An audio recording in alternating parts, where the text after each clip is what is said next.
होइन, यी हर्का साम्पाङ दाइले चाहिँ संविधान राम्रोसँग पढेछन् कि पढेनन् भनेको के।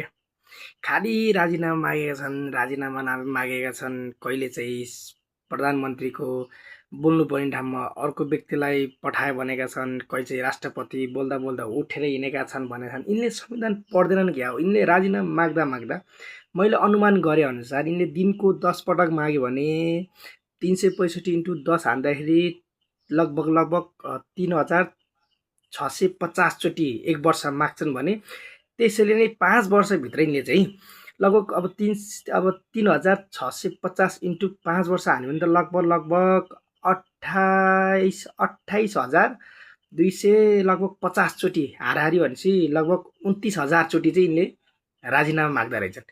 यी व्यक्ति पनि रहेछन्, रनकै रहेछन् यार यार। कति राजीनामा मागेका भनेको उहाँ ज्ञानेन्द्र साईले भन्नुभयो कि ए हर्का साम्पाङज्यू राजीनामा मागिहाल्नुपर्छ भन्ने छैन। होइन, उहाँले चाहिँ के भन्नुभएको छ भने हाम्रो माग भनेको आएर बोलिदिनुहोस्, सम्बोधन गरिदिनुहोस् भनेर।